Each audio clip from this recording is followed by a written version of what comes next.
And if they don't take the time and participate, how do we help them to grapple with all that stuff that they're dealing with? So, and I see this as a balance issue. And so if in doing this next month, we can highlight that and enrich our understanding of what we're grappling with here and how we can effectively address it as religious communities. I would love anything that adds to that. I'm really appreciating what Corinna said about people who may not have resources, but even those who have resources, I'm finding may not have the capacity to participate in the way that they might really like to. And I'm always asking myself, how can I help them to participate and really be engaged and really draw from what we're doing without impacting in negative ways the rest of their lives. So those are some of the things that I'm seeing as challenges right now. I'm not sure any of it directly has to do with Soul Matters, but a lot of it might be helped by some conversation here. Definitely. Excellent. And next on my screen is a person who's listening. And Ellen, would you like to visit with us? Yeah. Hi, Katie. Sure, I would. I'm one of those minister types. I hope it's all right that I'm on the RE call. I'm finding this material extremely useful because one of the, I think, really important things that we do in my congregation, and one of the much harder things to do, is to create good, appealing, all ages worship services. So, excuse me, I'm really appreciating the suggestions in the material. One of the, I guess, two questions I have, I wouldn't call them problems or issues exactly, but we've picked the story The Other Side for our service, our all ages service in March.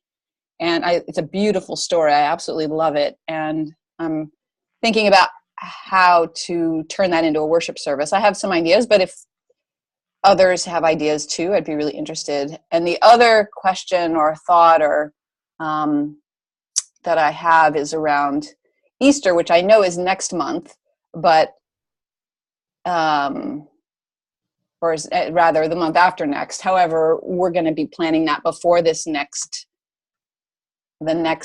session for April rolls around. So I don't know if there would be any time to just talk briefly about Easter. We'll put it on the docket because we do have some solution time and takeaway time. I will tell you, I put a big fat bunch of resources in the emergence packet for April, which should be released fairly soon. Am I correct in that? Let me get my cheat sheet out. Yes, emergence is theme, so it's looking at Easter through the theme of emergence, which resurrection is pretty good. I'll tell you what, I'll just do real quick because I might forget. My go-to for the story of resurrection is the old Sophia Faz, Jesus the Carpenter's Son, chapter 11. See, I can quote chapter and verse with the UU stuff. What do you think of that, huh? Chapter 11, it's like the last chapter in Jesus the Carpenter's Son. And what she does is say that it was as if the people who studied with Jesus and were his followers, his disciples, it was as if they came and talked to him. And the reason I was so comfortable and I would like to spread that language is that I've talked to grieving people who've lost their spouse or a child, and it's as if they had come and talked to that person as well. It's a very tender sharing. And this person hears the voice of their loved one. And I thought to myself, you know, what's wrong with saying it's as if Jesus came back and talked to them? It was as if they saw him walking. And I find that a very accessible way for us religious leaders, ministers, and religious educators to talk to our children about the resurrection too. And I'd love for you guys to weigh in. I don't want to steer this entirely towards Easter, but I wanted to give you, Ellen, that little preview. And we can talk more if you want. Thank you. You're welcome. All right, so now what I'd like to do, we've put a few things on the table. We have people looking for ideas. We have a lack of teachers. We have an oppression lens that might be added, importantly, might be added to the things that are being put in the RE packet. And really, all of the packets is what I heard you say, Corinna. So let's sit with this for about 30 seconds and let the silence invade our brains and find out what the silence might say to us about these things.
All right.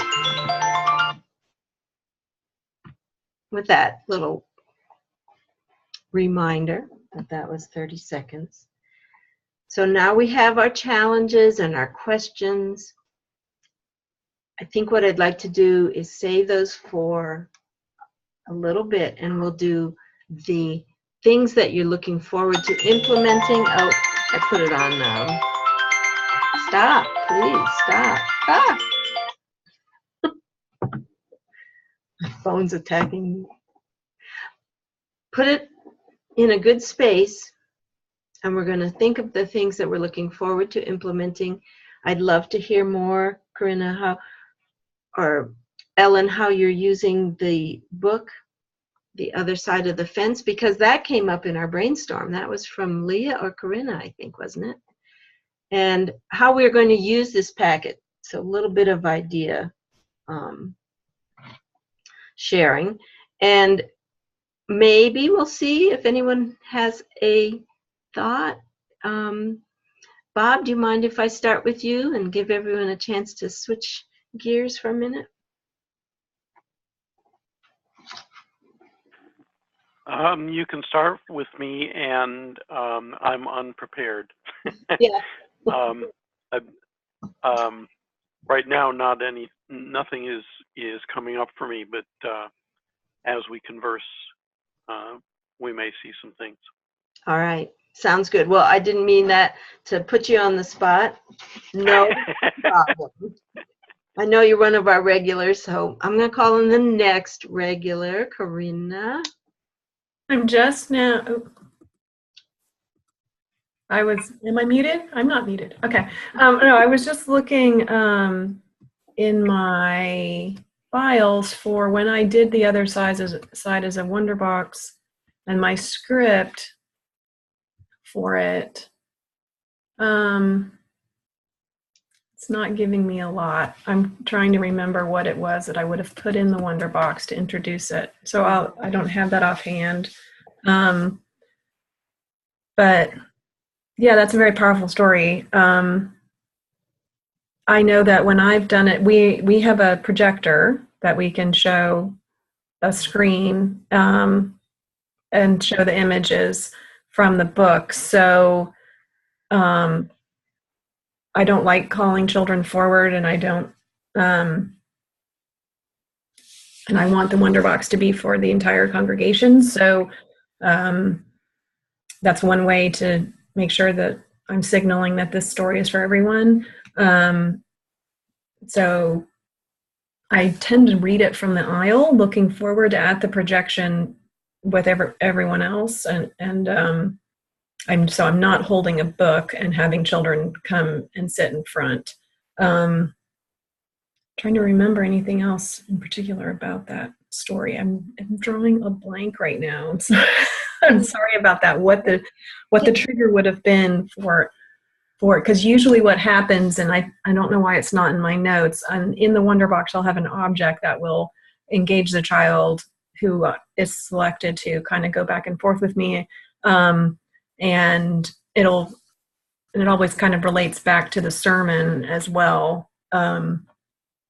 So there'll be some wondering questions at that point, and that will generally I'll lead into the story sign of, well, that reminds me of a story kind of thing. And then we will hear the story together. And then at the end of that, I might wrap it around again with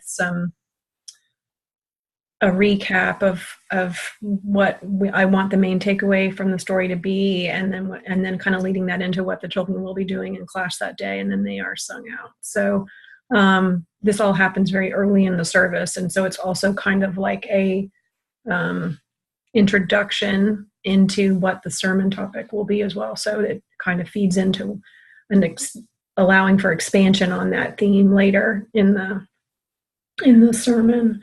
So that's all I have right now. Katie, was there something else that you I was wondering if you could remember the prop that you might have had in the one. Yeah, I know. I'm trying to remember what that. Yeah. And sometimes I feel like I have to script everything out when I do those wondering questions, and sometimes I don't, and for whatever reason my notes don't have that, but I will try and remember. All right, no problem. And if you think of it, you put in the chat box. And yes, I will. And I also asked Ellen in the chat box if her Easter service was an all ages one. Yeah. Yes, okay. So I do have, I am the same as you, and my minister and we sat down when we were planning March, and we already did address that Easter service as well. So I have some thoughts on that. Maybe that's something at the end we can hold off. I don't know. Just go ahead, Corinna. Just go ahead. Okay, so Ellen just asked me the question, is this an every week thing, reading the story from the aisle? Yes. Occasionally, so I've been in this congregation for a year, and before that they did do call the children forward, read from the chant, somebody sitting in a chair, an adult sitting in a chair reading a story. And they did do a pretty good job of already scanning in photos, scanning in slot pictures of the book so that adults could see the pictures that were being read, the story that was being read. But I've transitioned away from that, and there was some anxiety around doing that, and there were people who were like, but we really like seeing the children come forward and all this stuff. And so occasionally we will still have someone read the book from the front every once in a while. Recently I had a middle school youth read for the little engine that could, so the first story in Perseverance, and that was special because it was a child reading to other children, and she did a fabulous job, and the sanctuary was silent. Like you could hear a pin drop because everybody was listening to one child read to others. So that's kind of an exception. But yes, every day, every Sunday, typically from the aisle, or I will be at the podium and I won't be reading a book at all. It'll be something completely different. And actually for March, I will be taking the suggestions of doing the sticks and peacock feathers, balancing on your fingertips. We'll be doing that on the introductory day on the first Sunday. And I will also be doing the cumulative story of the tree in the forest on the last Sunday.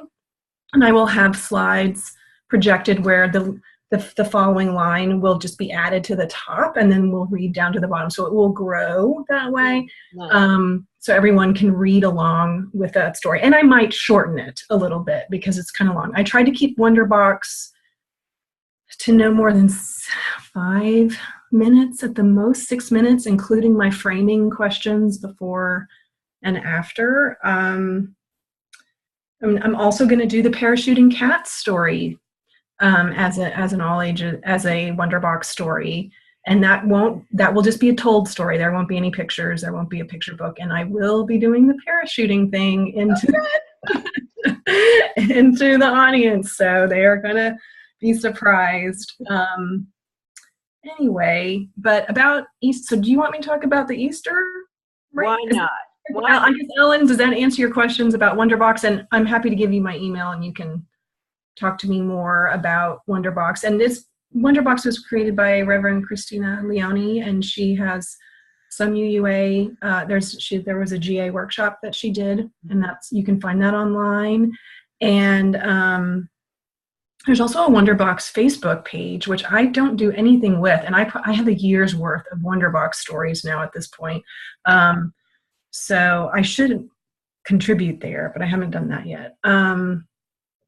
But yeah, Wonderbox I really like. It was great. It's great for this congregation. We do all ages services 4 times a year, not necessarily on holidays, but this Easter one we are.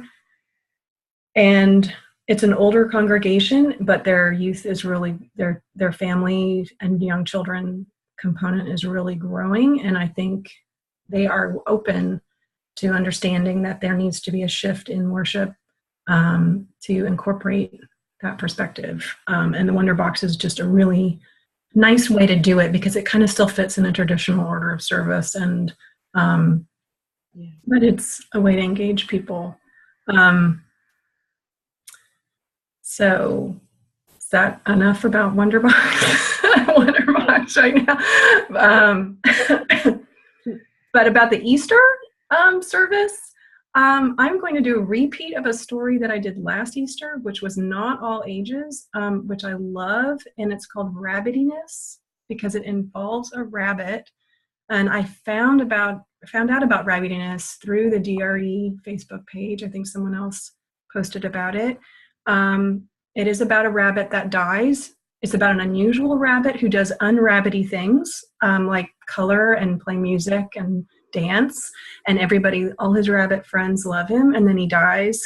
But they go into his hole where he was, and they find his unrabbity things, and they continue doing his unrabbity things, and they remember him and memorialize him by continuing to do the things that brought them joy. So I'm going to try and work a whole all ages service around that. And I'm still not clear. It's going to take a little bit more thinking, but there will definitely be some of the Erica Hewitt tips around how to do an all ages service where we have small chunks, we have lots of video, we have lyrics that are projected, we have call and response, we do physical things. There'll be a lot of that kind of stuff in the service ultimately when we do it. And then there'll be I also love reverse offerings where we put something in a basket that everybody takes out and does something with in some way. And I'm also really thinking hard about having a traveling petting zoo. And that we won't do an Easter egg hunt, and we will have activity bags that we pass out to the kids that will have springtime Easter things. But I'm really hopeful that we can have some actual bunnies and rabbits and ducks come to our church and be there at the end for people to hold. So that's how my Easter planning is looking right now. And I will put what's really nice about the Rabbitiness book too is that there's a video of it on YouTube already, which you can just take the audio out and put your own and talk over it. And it's very nicely done. So let me link to that in the chat. That's great. Wow. Fantastic. I think all our lurkers are scribbling down things I can see. I don't know. Can everyone see the chat box? Okay. I mean, I think even if you're not videoing, you can still see it, right? Yeah, that would be on your lower bar. And it says chat. Corinna, thank you. I don't mind throwing out the protocol when there's such rich ideas coming through. So we're good. There's a few things that came to my mind, but of course they've gone in and left me. Oh, I know what it was. It was the Jefferson Unitarian Church here in Colorado, in Golden, Colorado, had a woman who created a dais altar mural of live plants and animals every Easter.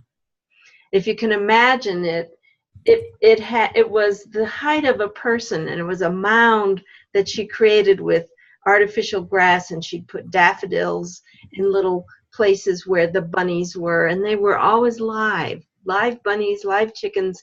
I never was able to do it, but I don't think children get enough animals. And what a way to immediately access our soul, our spirit, is to be with an animal. It was a rabbit, for heaven's sakes. All right. Thank you so much. I'm going to move back to Bob. He indicated in the chat box that he thought of something.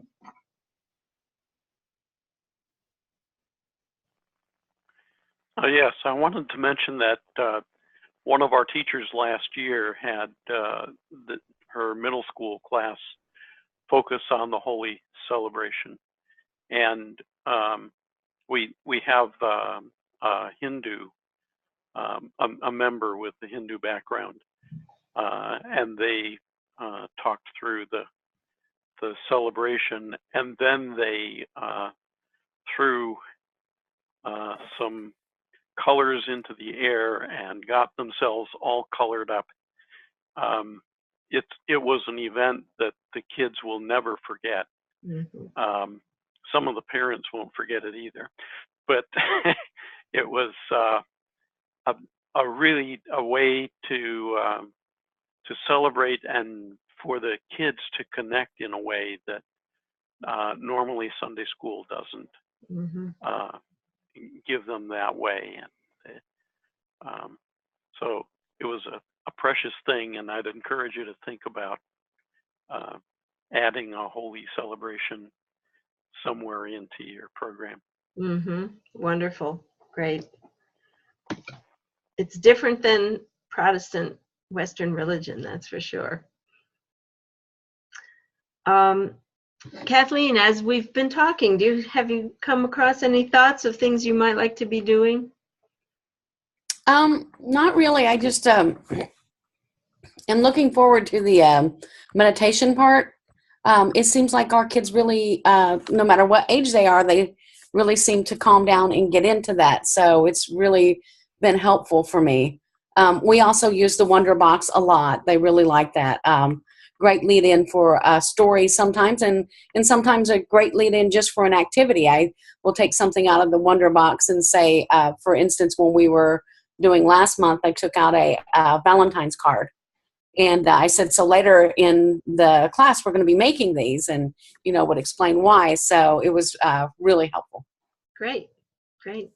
And certainly the Wonder Box creates a tension that's just right for learning. It's what's in the Wonder Box. Yes, and I make them say that. I wonder what's in the box. Yep. Great. Deborah, do you want to visit with anything? I'm appreciating all of the contributions. I too am thinking ahead to, well, actually I'll go back to the other side of the, is it the other side of the fence?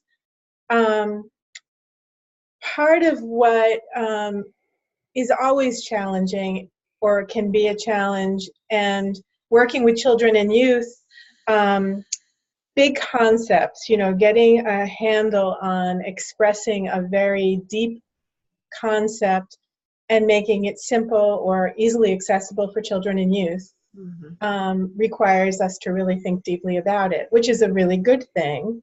I find with that particular story, it's bringing up a lot around racial justice, as it should.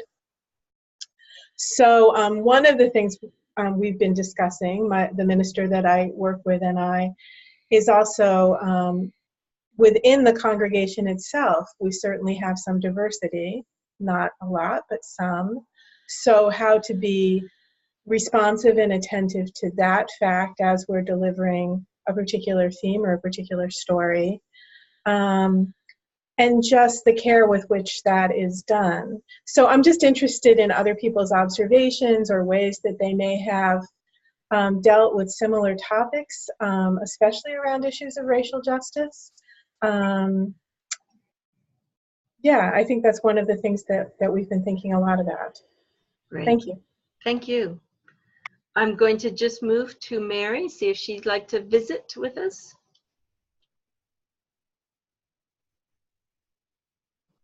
I'm just busy scribbling everything down. Great, great. I'm getting tons of ideas. It's fun. It's great. I'm so glad. All right. Yes. Karina, when you say you're new, what do you mean by new?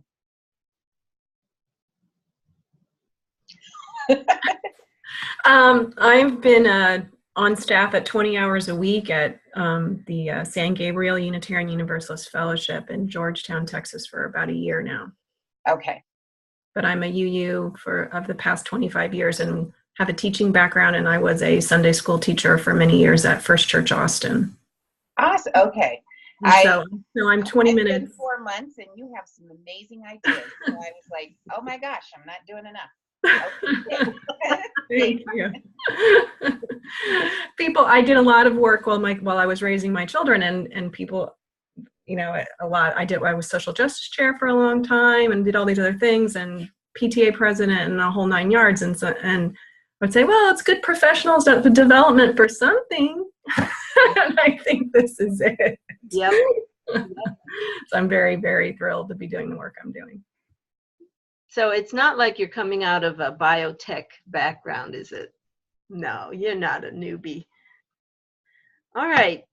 Good job. Ellen, anything you'd like to revisit now that we've gone through all of our boxes here? You're good. Now it says you aren't muted. Wait. It says you aren't muted, but I'm not hearing you. Sorry about that. Can you hear me now? Yep. Yeah. No, it's been interesting to hear what people have to say. I second Deborah's question about that kind of sensitivity. I mean, obviously that's something that you just kind of have to bring to what you do, but I thought people have ideas. I'm interested. Yeah. All right. But that's it. Thanks. That's good. I think I'd like to stop for a minute and do some letting the silence speak to us. And then when we come out of the silence, let's dive into the oppression racial justice lens. I would love to hear more about this. All right, let's just begin and let the silence sink over us and allow the things that we've said to float in our brain.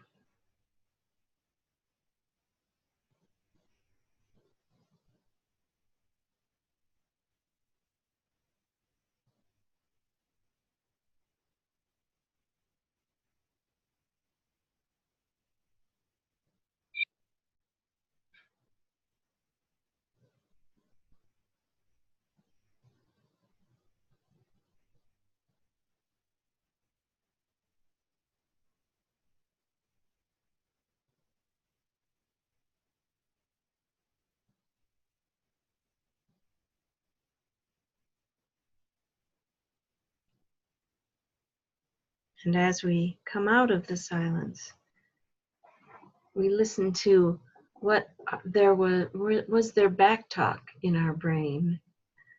Was there something that kept running through? or thoughts. For me, it's the first thing that popped up was what happened at the Laredo Fall Conference and our increasing awareness of white supremacy.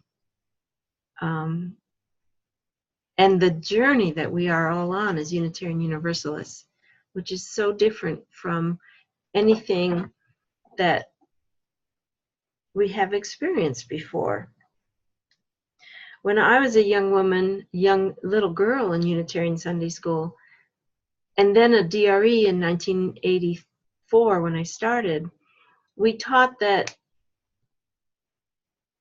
we were so proud of being colorblind, that being a color didn't make a difference to us. And yet now we understand that as white privilege speaking, that we, meaning myself as a white Caucasian woman of privilege, then by using that paradigm, doesn't even begin to understand how the people of color around us were being treated very, very differently. And so when I do things with children, I like to say, you know, I used to think, it's an old Eleanor Hunter thing, I used to think that being colorblind was a good thing. And now I know something differently. And we here in Unitarian Universalist faith like to change. When we get new information, that is part of our faith, that we change. And so now we are trying as hard as we can to change into a better understanding of the world. I certainly began to see that differently when my mixed race nieces and nephews stayed with me here in Colorado and were called names. And I realized what it was like for them, that I had no idea. So, shall we enter that? Let's see, we'll spend just a few minutes on racial justice things since it's come up. Comments and challenges and solutions and suggestions. Anybody want to start?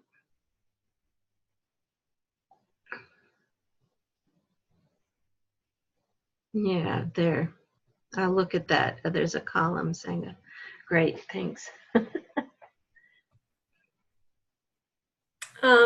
It's interesting. I wound up folding together the theme of balance into social justice work this month because I am going to be offering OWL for the first time in the fall. Mm-hmm. And I need to find facilitators. But I wound up coming at it from how it's like, oh, sex ed in church, and what does that really mean?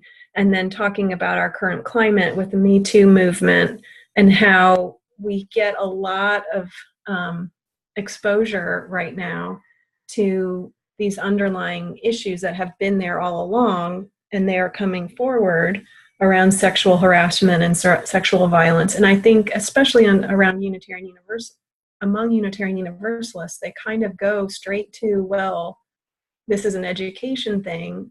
This is something that needs to be taught.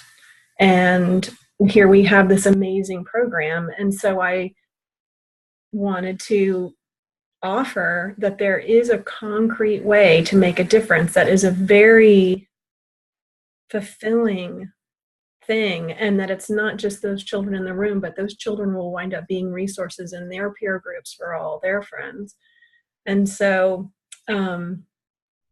so not just from a racial perspective, but also just from a marginalized population perspective, and in this case, women, that there's a tool that we have that's unique and that we get to flex if we put our minds to it, a muscle that we get to flex by offering OWL.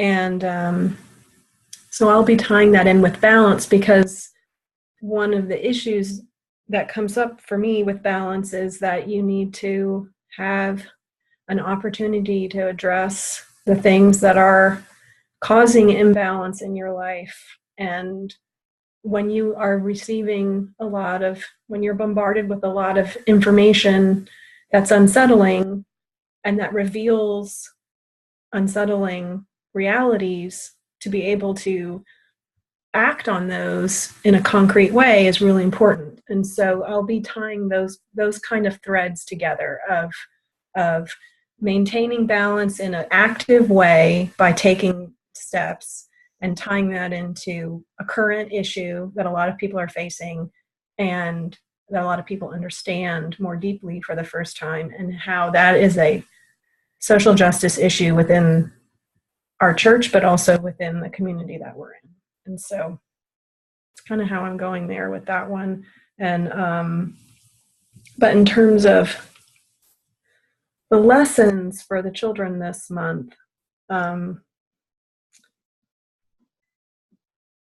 I'll definitely be using from you, I receive in Children's Chapel. So when we do, we introduce the theme on the first Sunday of the month, and then I have Children's Chapel with the entire group, and I have anywhere from 10 to 20 children a Sunday, and we will, and I will just explore that theme further that Mark would have mentioned, and we will have done the balancing of the sticks and the peacock's feathers and such, and we'll go. I don't know if I've identified a story yet or not for that Children's Chapel, and then we always follow that up with a social justice project. So I think this one will actually be one that's a self-care, where we will be making more activity bags for ourselves and for visitors to use in the sanctuary. And anyway, but through trying to be mindful of that whole concept of, for some people or for everyone in some respect, there's a limit to how much you can control balance in your own life. There's going to be times where things are going to be very out of balance. I think we wound up just talking about things in a more global perspective rather than just having it be about internal balance. Because I know for me, that's where I go. I need to the first thing that thinks about, like what Bob was saying, is everybody's over-programmed and they're over-structured and kids are doing too much and families are very busy and all that. But I think that's that's a certain population that has those issues. And so there's tons of material out there online that you can forward on about that particular issue. But I'm marginalizing certain people in our congregation if that's all that I'm going to focus on. So I want to address that to a degree, but I also felt like broadening the concept and talking about life cycles and the equinox, we're definitely doing that, and balance on a global scale was something that we especially with it kind of being springtime, especially here in Texas, it will definitely be feeling like spring. There's spring break that's coming up in the middle of this. Yeah, that's how I wound up kind of just maybe avoiding a little bit the whole thing. Well, So anyway. I'm going to we're a minute from our formal end, and I will invite us to stay on a little longer after I stop the recording, but I did want to just note that it's been a rich time, and I wanted to close with a little reading. This is by Thomas Merton. Happiness is not a matter of intensity, but of balance, order, rhythm, and harmony. So I thank you for joining us. Again, feel free to stay on for a little longer if you'd like, but I did want to close this out for our listening audience as well. So thanks for joining us, and I hope that as you work with the theme, you too feel a sense of balance in your life.